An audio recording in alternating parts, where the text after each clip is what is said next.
எல்லா தாய்மார்களும் ஒரு குழந்தைய வளர்க்கறதுக்கு எவ்வளவோ கஷ்டப்படுறாங்க. அதுல ஒரு முக்கியமான கஷ்டம் ஒரு குழந்தைய தூங்க வைக்கிறது.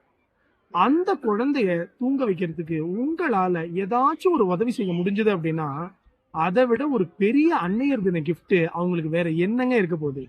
அப்படி என்ன கொடுக்கலாம் அப்படின்னு யோசிச்சப்பதான், நம்ம ஏன் ஒரு தாலாட்டு பாட்டு பண்ணக்கூடாது? ஒரு கவிதை சொல்லவால ரிலீஸ் பண்ணக்கூடாது அப்படின்னு யோசிச்சதுல உதிச்சதுதான் உறங்கு கண்மணியே அப்படிங்கிற ஒரு கவிதை. இந்த உறங்கு கண்மணின்ற கவிதைக்கு அழகான ஒரு மியூசிக் கம்போசிஷனை ஆதித்யா ராம்குமார் பண்ணி அருமையான குரல்ல காயத்ரி ரமணி அவங்க பாடியிருக்காங்க. இந்த சாங் ஒரு ஃபுல் ஃபிளெஜ்டு வீடியோவா நம்ம ஒரு கவிதை சொல்லவா சேனல்ல வெளிவந்திருக்கு. இது நம்ம யூடியூப் சேனல்ல மட்டும் கிடையாதுங்க, எல்லா audio streaming platforms like Spotify, YouTube music, Jio சாவன்னு எல்லா ஸ்ட்ரீமிங் பிளாட்ஃபார்ம்ஸ்லயும் வெளிவந்திருக்கு. எல்லா தாய்மார்களுக்கும் இந்த பாடல் உண்மையிலேயே ஒரு வரப்பிரசாதமா இருக்கும். உங்க குழந்தை இன்னைக்கு தூங்கலையா? இத போட்டு ட்ரை பண்ணி பாருங்களேன். லிங்க் கீழே கொடுத்துருக்கேன்.